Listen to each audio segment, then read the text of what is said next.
My name is Eric Hines. I'm curator of Film Museum of the Moving Image. And I welcome you to the Reverse Shot Happy Hour. It's Friday, July 10th.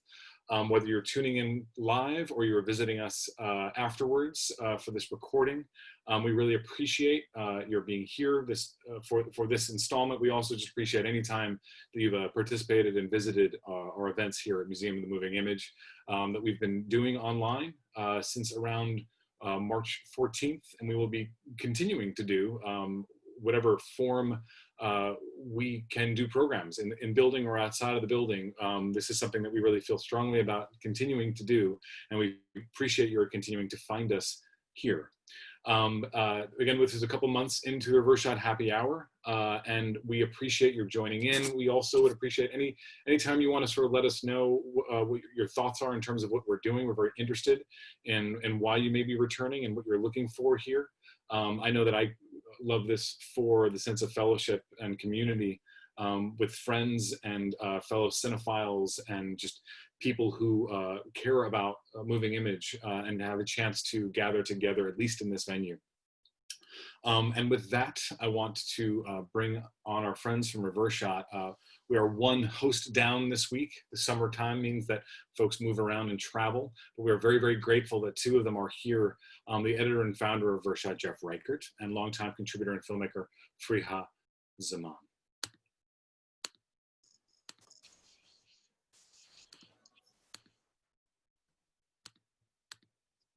Hello, Eric. Hello. Hello, everybody. I like that this is background week, it seems. For me. Where's your background? He's a truly contented person who doesn't need a fictional backdrop to I'm truly contented. I have nothing to hide. Nothing to hide. Yeah, Look strongly. You could see surgical masks. There's coats. There's family photos. Just take it all in. And a haircut, which I'm very impressed with. Very impressed that you did that. And a little bit jealous, to be honest. I would love to get snipped. It happened. A little jealous. It happened. I'll let you guys take it here. I'll see you guys later this hour. Okay. Thanks, Eric. Hey, Friha, what's up? Hey.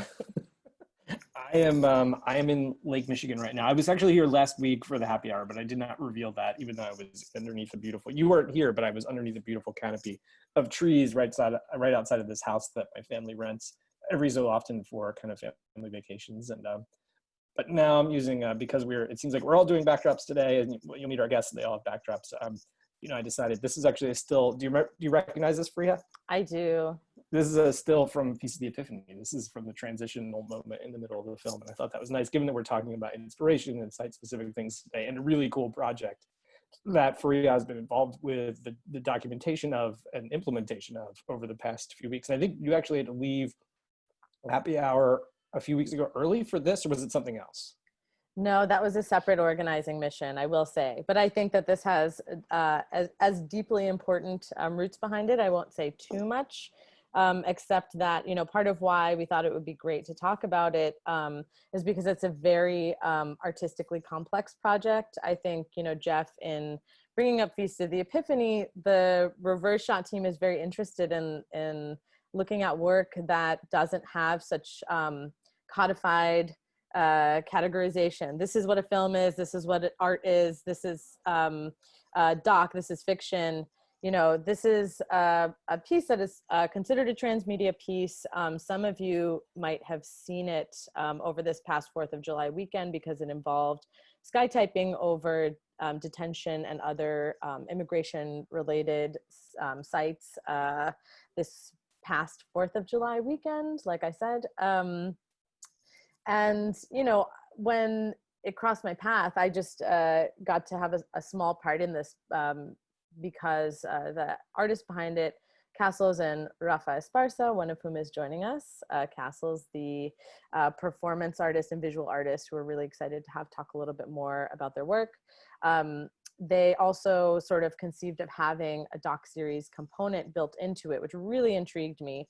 That's being directed by PJ Raval, and he reached out to me about the possibility of producing. And I think had just had a general conversation with him where I was like, I don't take on a lot of producing work because I want to leave space for my projects. It's really, I have to take a long time to think about it and understand what it is. And I read like the first 2 lines of the concept and said, I have to be part of this. It's such a radical, beautiful way to, counteract a lot of what just goes unspoken.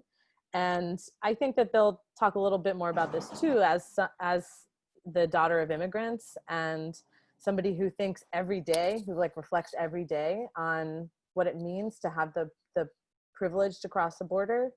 I loved seeing somebody address it in a way that is very immediate. And I felt, just very lucky to be part of the team in some way. And for them to unpack this from the standpoint of, visual artists, people who think about not only how the project will unfold, but how does it get seen? How do people understand it?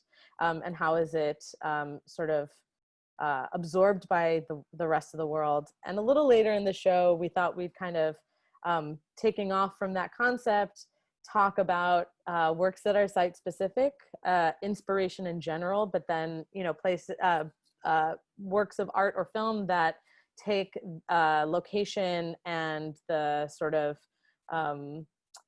difficult to just describe or articulate qualities of a space as an inspiration point to build something bigger and talk about something a little bit more deeply. So I think, Jeff, did you have any projects that you want to bring up, or are we ready for our guests? Well, I was going to say I think we should bring the guests on, but I did want to say that, we should preface that the project is called In Plain Sight. And one of the reasons I feel like it fit this forum is that like the images that are created are literally moving. And like movies, they pass through a space and they're ephemeral in a certain way. Like watching the video clips, we'll show clips. The show, please bear with us.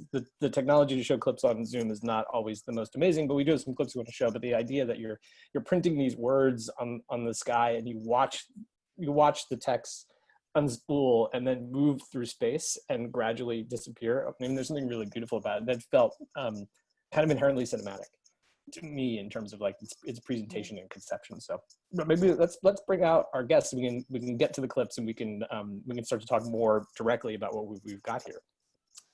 Okay, so great. Again, we have visual and performance artist Cassils, who is one of the lead organizing artists of In Plain Sight, and PJ Raval, who is the director of the In Plain Sight docuseries.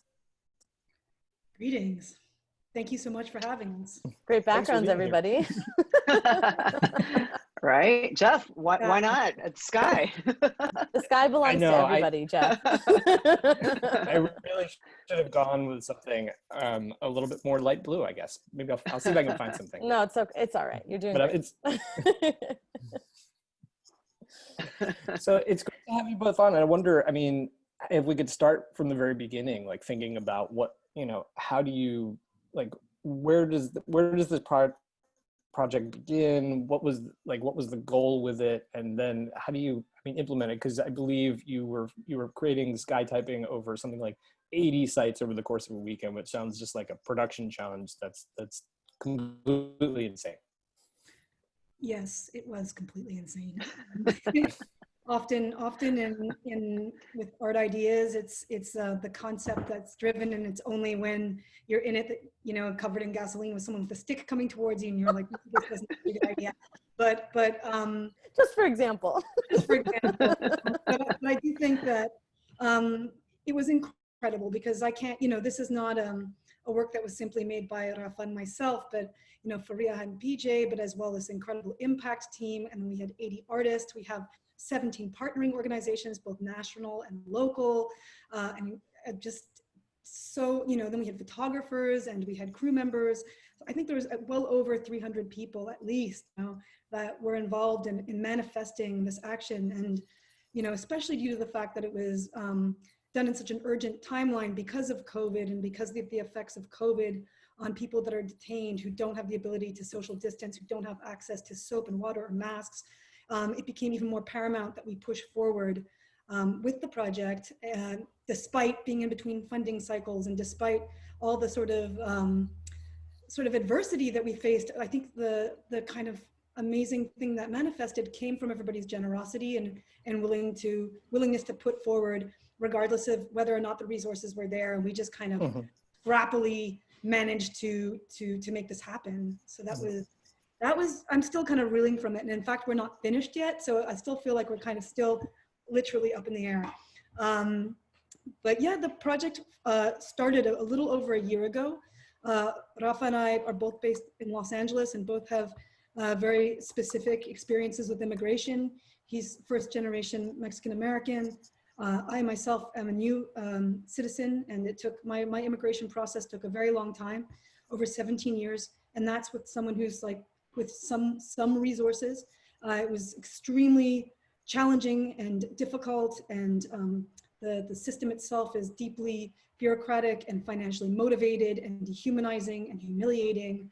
And so just understanding, when we came to understand the dearth of how many of these detention centers actually existed in the United States, because I don't think people understand quite how many there are. They think of it as an issue that's regulated to the border states, but they don't know that there's detention centers in every single state in this country, that in any given day, there's about 55,000 people who are being detained.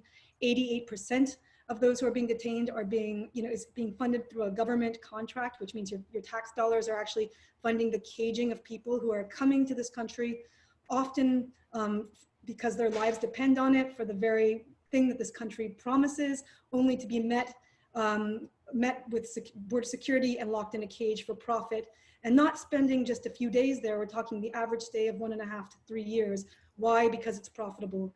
And so when Rafa and I, when we really started to understand the scope and scale of the problem, we felt like it needed equally a large scale sort of mouthpiece and amplification in order for people to understand, because our understanding is that people just didn't know. Because when we spoke to people, colleagues who you would assume would be in the know, we were surprised to find that in fact very few, like most people, were completely ignorant of the problem, even though those who fancied themselves to think they weren't. And so this became just a decision to try to create as much of a visualization of this kind of silenced violence as possible, with as much impact as possible. And I'm curious, when or at what point did you think, of course, there's the action in the sky, and that's something that's inherently fleeting, and that's part of the purpose of it. But we also want a longer lens, or we want to be able to document it or have a film, the website, the other parts of the project that kind of provide a different framework for it. Yes, it's very important. As someone who is a performance artist and who works in a sort of ephemeral medium, the ways in which the red thread of the idea translates beyond its initial inception is something that I think about a lot as an artist. But also thinking about this particular issue, the worst thing that could have happened was that there would just be these sort of poetic, esoteric phrases in the sky that would vanish, and that would be it. And so, as an artist, you're often leaving a lot up to intention, or just up to chance or interpretation.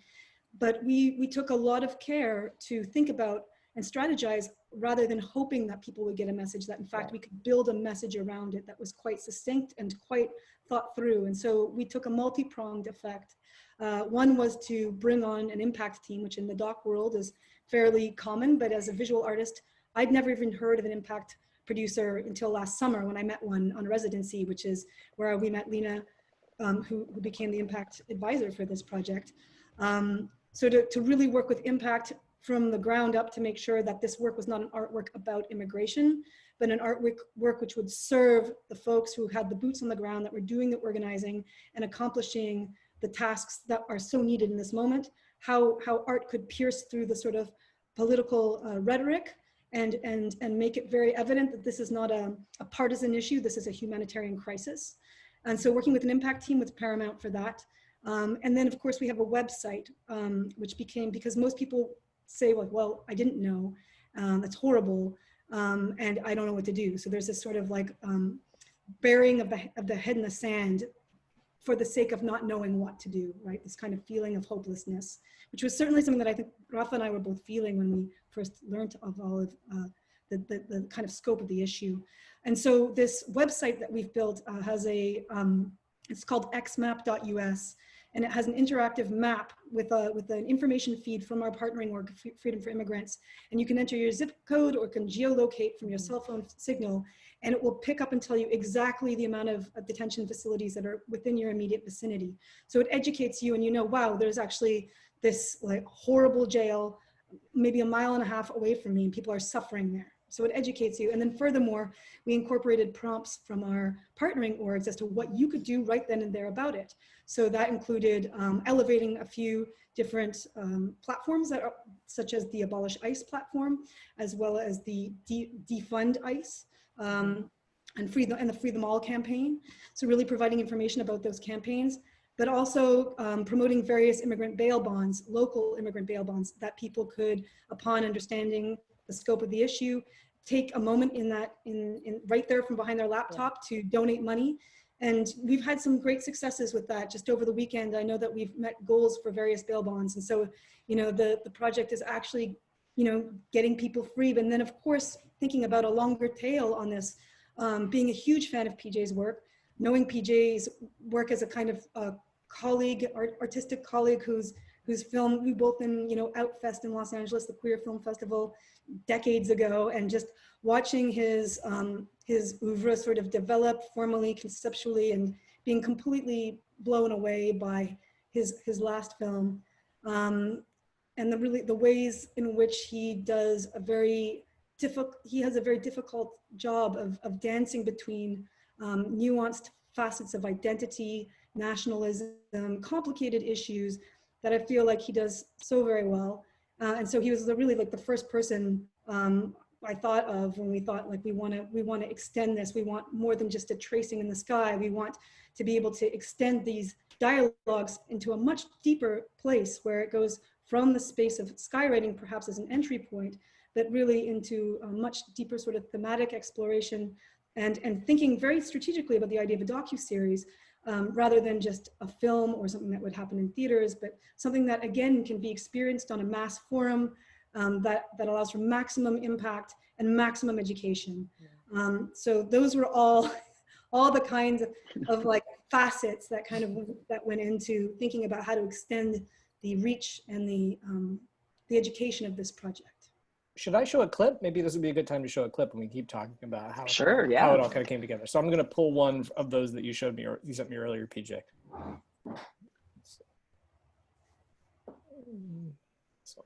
Yeah, and these clips are very fresh because we just filmed them last weekend. So, so I don't even know if Cassils has seen some of this. So this will be a great surprise.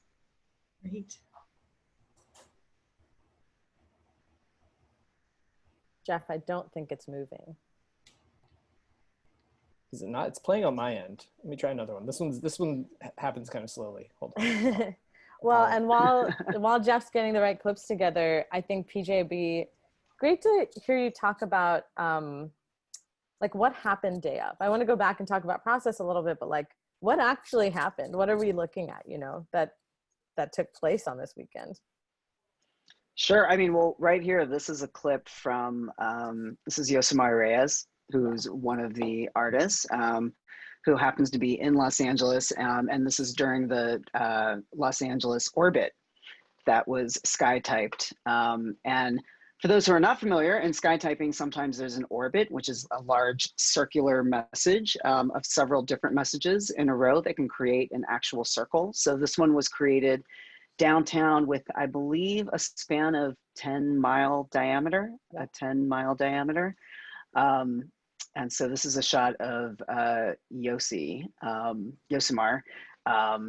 reacting to the orbit, which I have to say was very impressive. I think one of the things that's really exciting about this project is, and from a filmmaking standpoint also, is just the visibility of it, right? So we're, you know, so the artists are creating this very public, you know, art intervention, which is a way that we've kind of been describing it.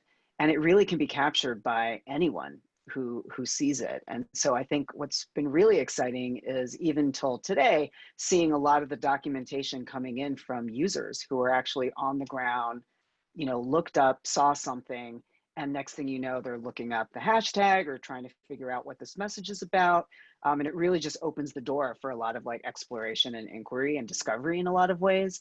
So I love this shot in particular because it also shows, you know, one of the artists who's reacting to kind of just the, you know, for lack of a better description, like the awesomeness of the event and the situation, right? To look up and see a message that you've, you know, created or had part of, you know, crafting, and having it be visible to like 30 million Americans, you know, is a huge thing. So, Well, I so know yeah. that even knowing like how this sausage gets made, like I was not, I had no illusions about the difficulty of the process, about every single, you know, logistically challenging thing that was happening in the background. And yet every time it worked, like I felt like it, like it brought me to tears, you know, the idea of having this message, like for people who feel like nobody's supporting them, or that the larger world is not seeing their experience and their pain. Like the idea of like Chinga tu Migra hanging over downtown LA was so meaningful. And I guess, PJ, I think it would be great to hear you talk about, you know, the, like, what can film do for this narrative that that moment, that art, and the incredible press coverage that happened alone can't do, right? They're like slightly different formats, but they work in concert with each other because you all had developed together. Sure. Yeah. I mean, you know, the power of the, you know, weekend of action or day of action is that it is, you know, from a on the ground standpoint, from someone who's a pedestrian who's probably stumbles upon it, it's, you know, you know, it's very immediate, right? So you're not quite, you know, it's something that happens, you interact with it, and then you can see the press around it. You know, you can see some of the social media that's trending about it, and you know, some of the conversations. But I think with a docuseries, what we have the opportunity to do is really go into some of the backstory, you know, really explore some of the issues in a more investigative kind of way.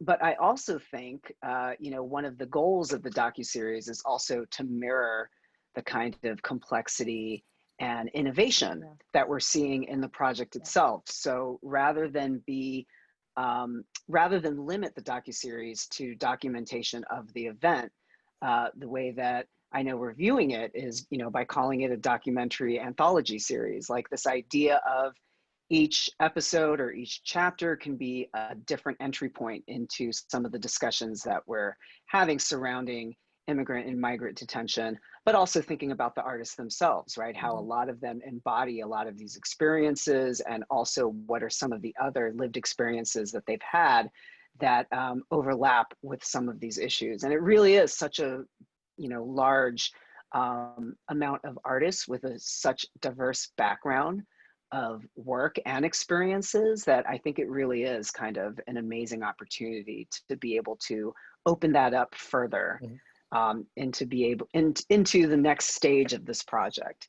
So I have to say too, as a filmmaker, one of the things that's already been amazing is seeing how the conception of this project, which Cassils just mentioned, has already had so much thoughtfulness as it's been going along. I mean, a lot of us who work in the film world, especially documentary, we know that sometimes impact campaigns come towards the end when the film is already being released, or maybe it's, you know, already premiering at a festival.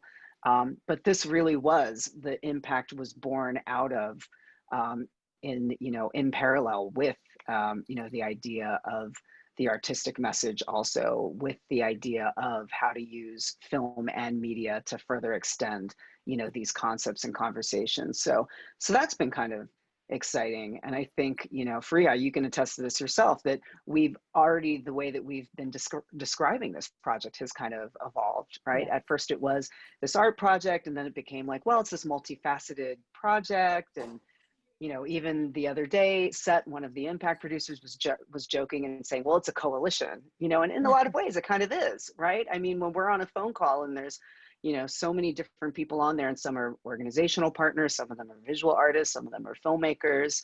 You know, it really is. You have to start thinking about, you know, what is this project And even just thinking about that is really exciting, because I don't really have much experience with other projects as, you know, as innovative and visionary as this one. Well, and in trying to sort of frame a way to talk about this today, and a very general theme, I think part of why we, you know, really came back to inspiration is, for one thing, like, this is such a huge undertaking. I think that a lot of films and performance art is very difficult to get funded and off the ground in any way whatsoever, but this is just on a whole other scale, right? So like, that in and of itself, to me, even just as an individual, and I've talked to other artists who participated or just followed along, felt the same, which was like, maybe when I have that crazy idea, it's not that crazy. Like, maybe I can actually have this bigger platform, even for a project that's coming from like, you know, people who live very much in the art sphere, that it still can have a much wider audience, and a much wider scope. And then I was also thinking about the way in which, PJ, a lot of the interviews that those initial conversations we had with the artists, like, they weren't just like, great, I craft a message, obviously, right? Like, they were asking these really deep questions, very provoking questions, like, what even is a border? Or like, who owns the sky? Yeah. Why is there some sort of rule about who gets to type up here and say things up here about our spaces? I mean, could you guys talk about some of the specific sites? Because I think part of what was so moving about it was like, you know, being able to go to the website or down the line see the series perhaps, and understand, like, what is the meaning of this place? Sure. Well, I mean, initially the idea was to highlight a lot of these sites that are existing in plain sight, right? And to use sky typing as a sort of indexical, for its indexical property. Just to give you a sense of scale, a single sky typed letter is as high as the Empire State Building. And a message in a clear day in a city center can be seen by up to 3 million people. So 80 messages with 3 million people up, that's 240 million people who could engage with just these messages prior to them even circulating on social media. But as you were saying, Faria, like the plate, like, yes, we did detention centers, but we also did immigration courts. We also did we also did federal buildings, city halls, where supposed sanctuary cities are, were like the decision to make a city a sanctuary city, where in fact, in California, we have ICE transfers at a record high, and ICE transfers when someone is supposed to be let go out of jail because they have a very small case against them, and because of their illness, the judge has declared they should be set free because of COVID, due to the fact that they're not a threat at all. And yet, if they don't have secure status in the US, they're held and then transferred into ICE detention. Those ICE transfers have been at a record high throughout COVID during this time. And so highlighting the jails which hold people during ICE transfers, but as well thinking of historic sites of interest. One of the clips that we were just looking at beforehand was from the Santa Anita racetracks, which was a Japanese American incarceration camp in 1942. And we worked with several Japanese American artists to highlight these former sites of Japanese American incarceration. We also work with several First Nations and Indigenous artists who can speak to the history of migration that precedes these colonial borders, as well to several Black artists that have been working and speaking truth to power in relation to the prison industrial complex, and the sort of how that sort of carceral logic is something that is absolutely there's so much intersection between these supposed different subjectivities. And I think that the key, or the root of the red thread that runs through, is a sort of carceral logic that, you know, and thinking about that on the 4th of July, you know, a country that was founded on a genocide, that then imported slavery to gain wealth. And then when that became supposedly difficult, there was a for-profit prison system that was put in place, and now how that carceral logic has been extended to people in detention.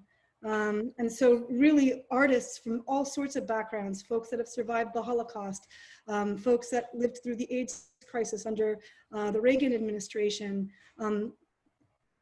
focusing their attention on xenophobia and migrant detention, and speaking to this issue as an act of solidarity So taking this like myriad subjectivities, but also these very loaded spaces that are either immediately in this moment loaded or historically loaded, and folding them into this kind of this sort of ephemeral action that, as Jeff mentioned in the beginning, is so cinematic. And you know, when Rafa and I actually had the chance to see some of the messages be sky typed, we were surprised because we'd been told, you know, they'll be in the air a minimum of 10 minutes. But in fact, sometimes as soon as the letters came out of the jets, they were blown away by wind currents. And to us, we were kind of thinking about it on our drive home and saying how this kind of glimpse of this message in the canvas of the sky, you know, which is so different than receiving information through your device, you know, this kind of unmessable algorithm of the sky,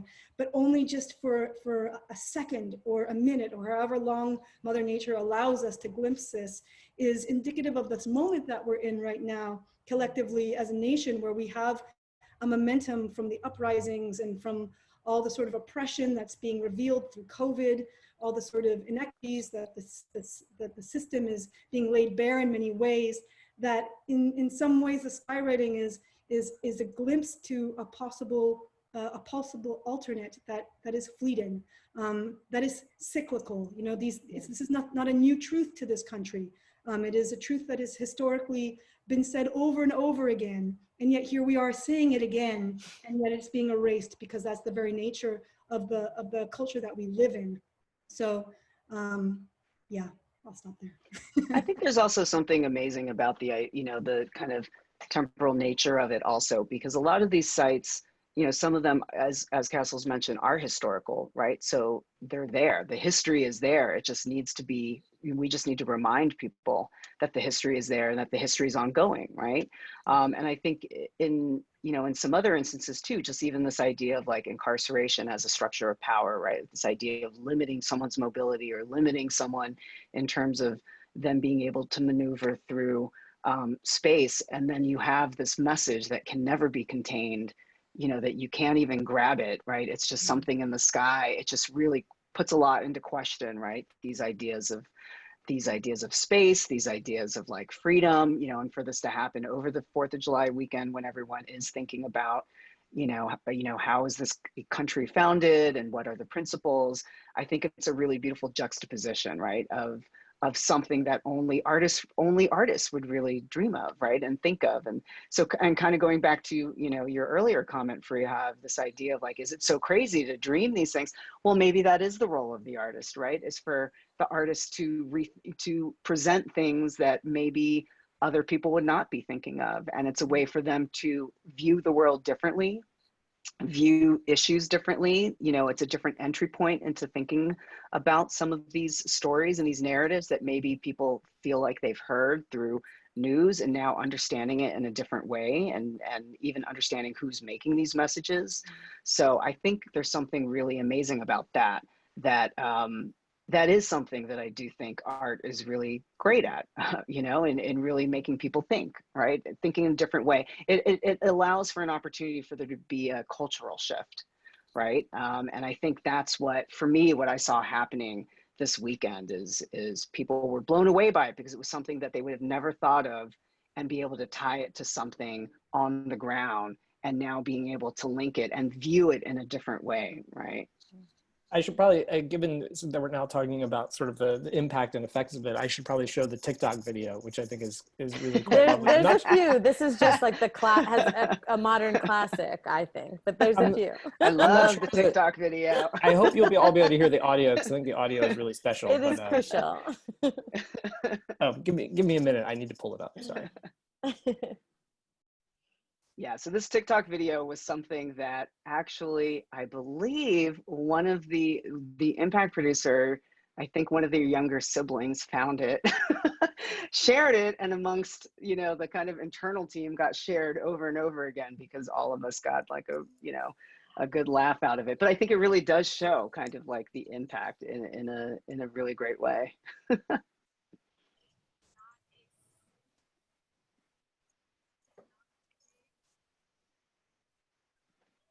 Jeff, I think Can you turn the volume up? Yeah. Just put it up all the way, because we can't hear anything. Cool. I'm coming in for a voice of God here from nowhere. Jeff, I think you need to actually share your audio, your laptop audio. Oh, how do I do that? Share screen area, you go to advanced, and then you share the audio from your computer, and then just for the duration of this, do that, because that'll be the only volume we hear. It's Roz. I love this. The voice of God is also tech support. Well, Jeff handles that.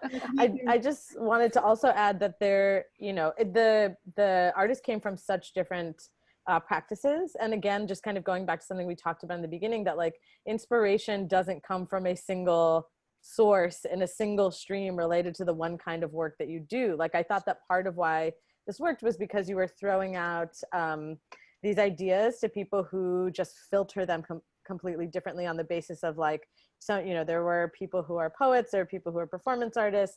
This particular message in the clip, which is part of why I love that we're showing it and that it was commemorated by a TikTok video, is Nicole Solis-Sison, right, who's a filmmaker and actually played double duty and documented some images and was taking video footage of both her own and other images on the day of. So there's this interesting like layering of the ways in which people create, perceive, and then try to capture the imagery.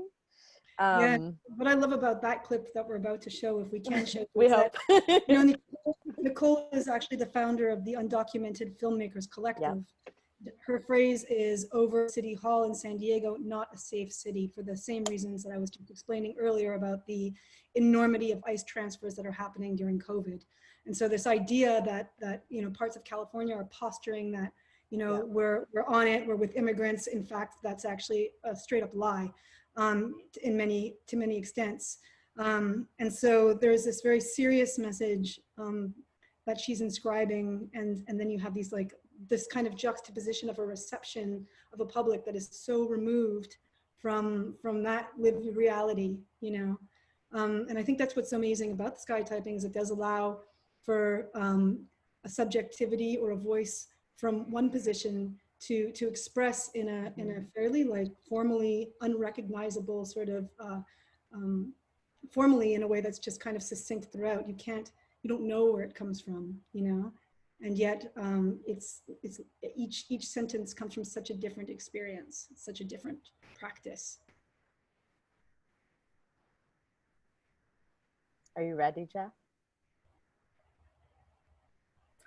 I'm trying. It's asking me to install more softwares. So maybe this is we're not destined, but let's see. All right. Let's try it again. That's a safe. Oh. Not a safe. That's not a safe. Not a safe. What the fuck? What is it gonna say? I'm scared. 5 gens. Is it gonna say place? Is that gonna say place? If it says not safe place, I swear. Wait. If that's a P. No wait. C. I think it's a C. PL. No. Wait. What? I can't read that. I'm trying to drive. Not a safe city.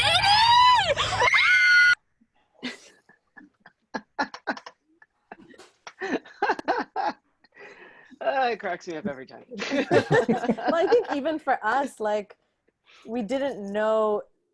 It's like you knew, but until you see it unfold, it's hard to estimate how the emotional response that people will have who are totally unfamiliar with the project, who have no idea what it's about. The impact of seeing, you know, like words have so much power. Like to see them scrawled.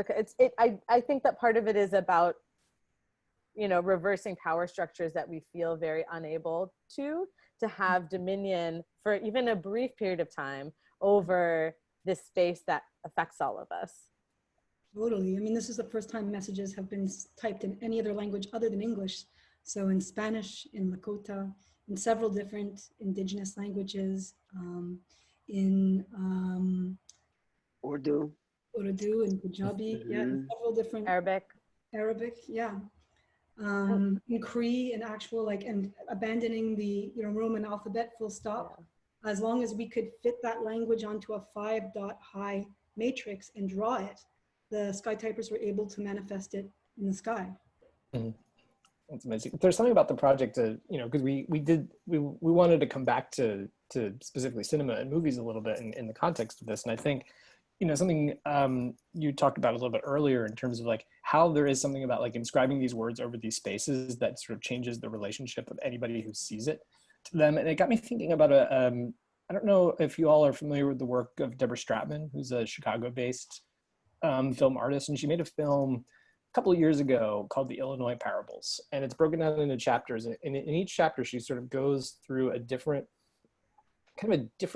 episode in the history of Illinois. It's kind of almost like the hidden history of Illinois. And sometimes that could be as simple as going to sort of like a Native American burial ground and filming it and letting that happen for a minute, and then pulling back to reveal that it's become like a tourist site and there's now a parking lot near there and people can like pay money to go see this thing.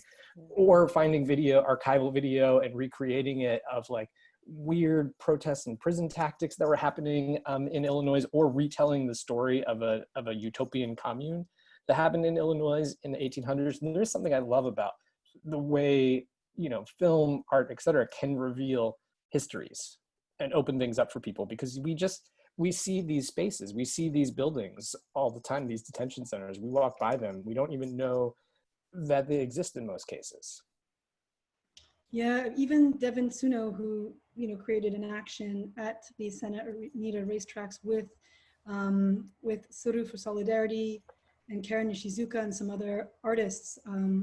They brought together a group of elders, of Japanese elders, grandmothers. In fact, there was one woman who had actually been born in a horse stable who was there to witness the message, no more camps. But at the same time, they were met with a security guard who told them that they should not be gathering there. And when they said, well, we're here for this action and we're going to have this phrase, the security guard told them, look, you have a plaque, isn't that enough? You know, and so even in this moment where we're trying to create this this revealing and this homage to stop this violence, in that moment itself, that violence is being enacted on that elder, you know, which is atrocious.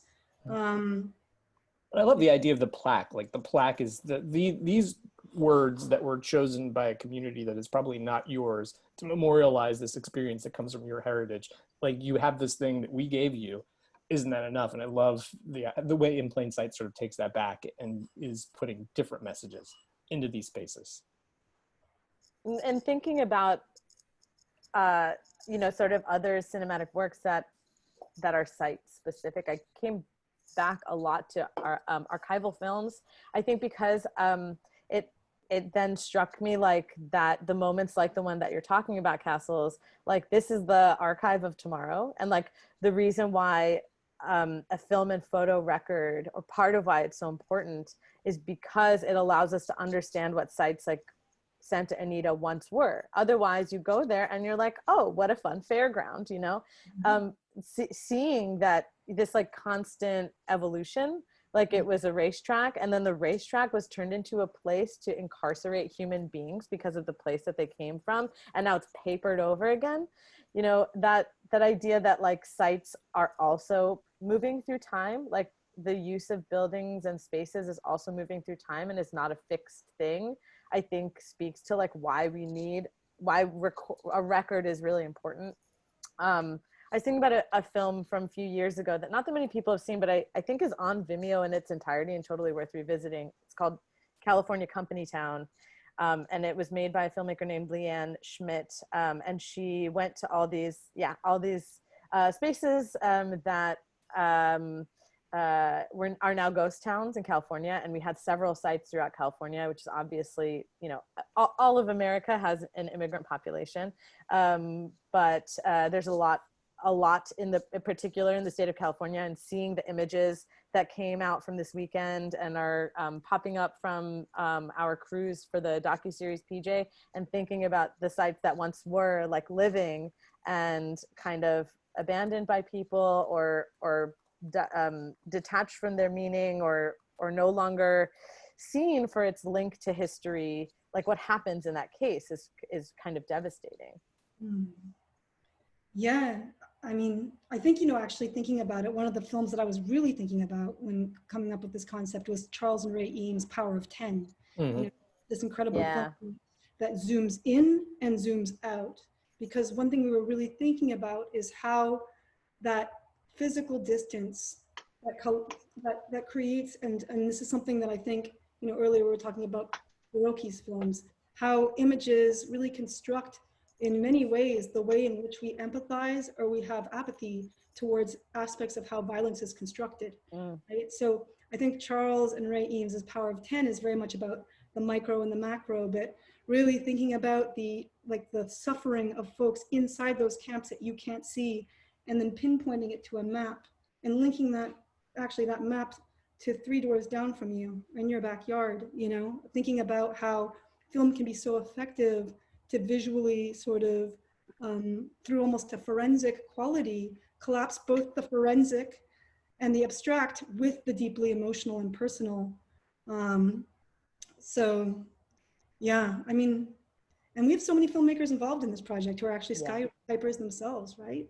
Off the top of my head, trying to think of Well, there's Nicole, I mean, there's Sky Hopinka, who's an amazing, Sky Hopinka. Again, Jeff and PJ and I are appreciative of scripted film as well, of course, but like I love seeing one of our like doc people.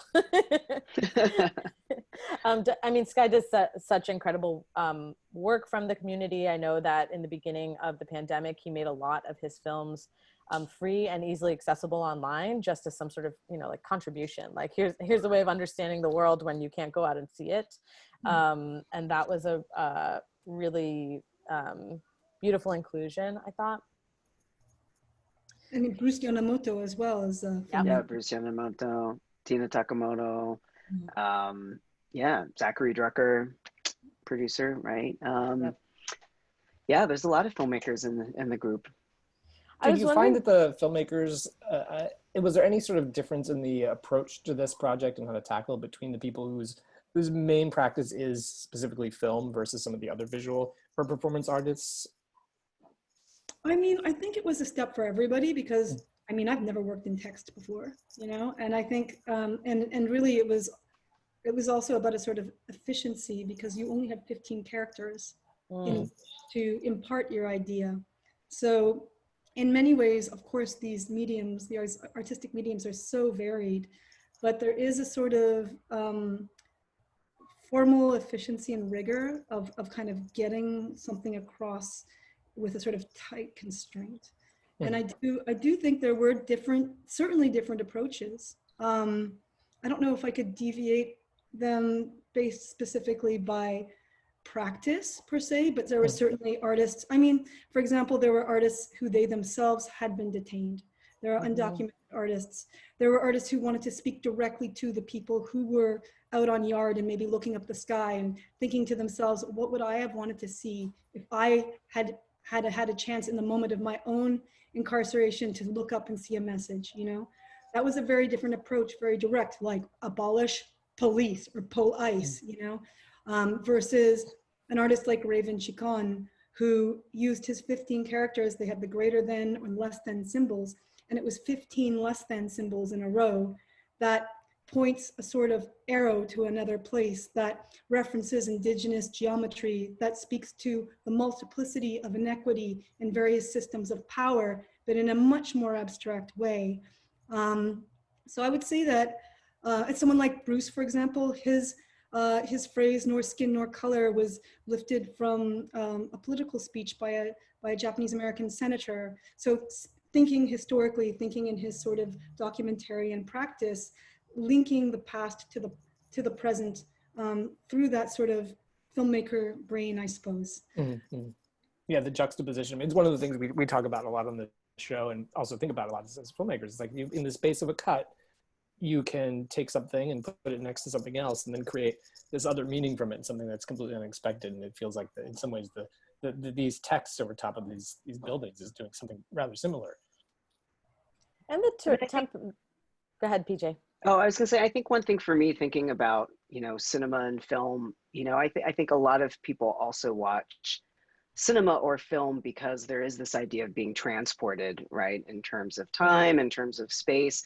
And what I love about this project is the act of the sky typing transports you in the real time and in the real space, wherever you are standing, right? There is something very magical about that moment. And you know, forever, these people are going to remember, whether it be these, you know, two young women driving down to San Diego in a TikTok video, or it's just someone who happened to be downtown LA, or one of the things that was really great to, you know, uncover on social media were people who were in Mexico, who are on the border, who saw these messages on the border being written, and they were posting all about it. And, you know, one of the messages was a telephone number, right, from Devin, and people called it. And so there was something really great about that. So in a way, kind of going back to what you were saying earlier, Jeff, like this project is a cinematic moment for people. Like they're in the film, you know, they're walking into something and being transported into this different space and time, which I think is a really kind of beautiful gesture that these artists have done.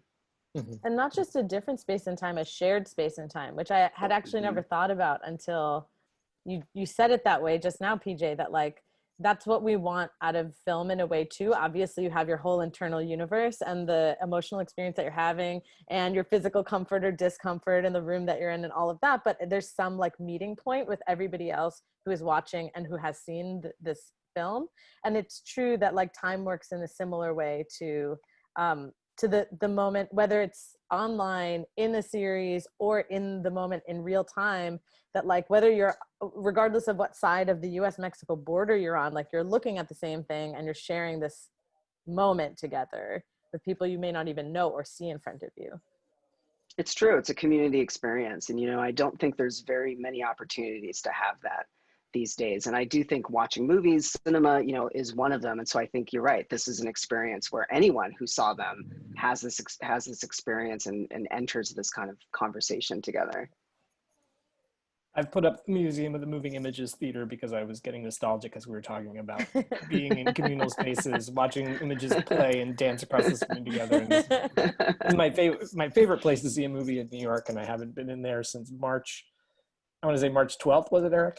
You were there last March 12th. I was there last March 13th. It's been a while. Oh, wow. Eric, do you have a favorite site-specific film? I have it. It's such a, I mean, I love your project, PJ and Cassils, and I loved hearing about this, and it's a great prompt to then sort of think about other ways of approaching sites. And I mean, I first want to say, because they'll never say it themselves, but I actually think that the filmmakers Jeff Reichert and Fariha Zaman are actually very good at making site-specific films, including Remote Area Medical film that they made about a health clinic, a pop-up health clinic at a NASCAR racetrack, which I think I think has a sort of intense power in just a couple days of really going to casting back to the history of the United States as well as sort of uncertain future. But a couple things that popped up were Fariha, you talked about archival films. So I think Sierra Pettengill's Graven Image, the short archival film that Field of Vision put out about Stone Mountain in Georgia, is extraordinary work where it uses, again, entirely archival material to talk about the history of that site, and how that's been made into a Confederate monument, and it's sort of a monument to white supremacy, when it's an area of the world, a sort of natural formation of the earth that, you know, has every right to overpower any sort of racist notions like that. And very, very effective. And but on a different level, Victory Day, the Sergei Loznitsa film, is also a film about a monument, the monument to the Soviet victory in World War II in Berlin. And basically it's just a sort of strictly observational film about basically an afternoon in that park that in a sense is a victory over fascism, and celebrates, you know, people come there to sort of pay reverence, and it has become, especially on Victory Day itself, the Russians celebrated Victory Day, a site of kind of white supremacist, you know, emerging fascist demonstration.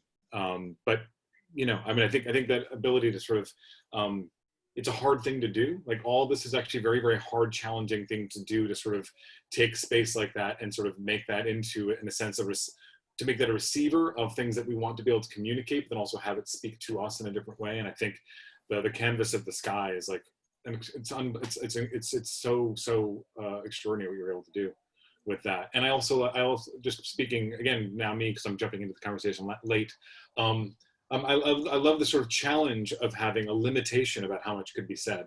And so there's a challenge to sort of like in terms of interpretation, in terms of effectiveness, in terms of the kind of the ephemeral aspect of it, that I feel like that challenge itself, that elusiveness I think gives it a power. Could you imagine doing this in another, like sort of taking this concept and applying it to a different set of sites? I mean, you mentioned Sierra's film, Graven Image. I mean, I would love to see words above that site, sort of trying to remind people that this was not always this thing, and it has existed in a different form for way longer than we've been here, way longer than we will ever be here. Something about that and monuments like that could be really exciting. But it also seems like this was hell to pull off. Yeah, but I think now that we're on monuments, I think one of the most effective monuments I ever saw was in Berlin. There's a monument to the book burnings that took place. Where Hitler burned a library mostly filled with like queer texts.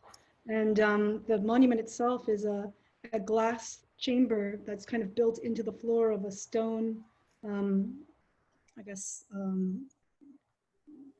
market square. I'm not sure. Yeah, just like a convening, and you look down and you literally see the empty bookshelves, the negative space of where all those books would have been should they exist. You know, so this idea of a monument to what no longer exists, like how do we talk about loss, and how do we pay homage to absence that needs to be filled with presence, you know? Yeah, and letting absence take up space in its own right, I think is something that it's hard to wrap your head around, like when you work in a very physical way. And that's exactly what makes it so powerful. And I mean, like we all talked about, you know, there's the moment, I even thought of this, PJ, when we were trying to like prep our DPs before the shoot, before the action on the over the 4th of July weekend. And I was trying to describe a thing that I had never myself seen. It's like, here's what's gonna happen. Here's what's gonna unfold. I think probably, maybe. And the you know, anxiety point was always around like, but how long is it there and then what? You know, like this, you immediately feel the sense of absence, and that, like, you know, I kind of wanted to come back to that discussion that you talked about with Rafa about how it's not just the moment that the text is there, it's the moment after the text is there, and you feel a sense of loss that it's gone and that was all you had. Mm-hmm. Or that there's a sense of opportunity. There's kind of like, you know, it's that Leonard Cohen quote, which I'm also going to talk about. There's a crack in the wall. That's where the light gets in. Yeah. It's in these fleeting instances of ephemerality that we have these glimpses into a possibility that we don't yet dare to dream. Yeah. This thing you look at every day could be something else. Like in an instant, in a total moment of surprise, it's suddenly something else. It feels like a really amazing note to leave people on as we are getting close to 6 p.m. The idea of daring to dream. I mean, also it just feels like a toast time. That's it. And I'm going to quickly slide in, as I've been made into a tradition, thank the folks at home who are reverse shotters. Kate and Mark Gardner, Jordan Kronk, Ryan Swen, and Edo Choi. Thanks for joining us. And who else? What are we toasting to? You're freeing them all. Yeah. I knew you'd know, Cassils. Cheers. Thank you so much for joining. And thanks so much for coming. For dreaming of this project. Thank you. Thank you for inviting us. A flask, there you go. Just feel the vision, if you can tell. Yeah. You get your plaque, okay? Thank you all. All right. Thanks, everybody. Thanks, everybody. Have a good weekend. Thanks for having us. So we're going to try music again. So if you're still out there, hang in. Hopefully we'll get that selection. But in the meantime, we're going to say goodbye to everybody else. Bye, everybody. Bye. Oh, sorry. PJ, I muted you. Go unmute yourself. Oh, I was just going to say, if people still want to learn about the project, they should go to the website, which is xmap.us. And there's a huge Instagram presence. So please follow all of that. It's still ongoing. And if you make any kind of difference in people's lives, there's like a lot of access points in which to engage with the bail bonds. And also calls to action that you can take without spending any money, such as petitions to sign, senators and local sheriffs you can write. So there's plenty of outlined prompts for you to take in order to change someone's life for the better. Please do. Awesome. Great. Thanks. Thank you. Happy Friday. See y'all next week.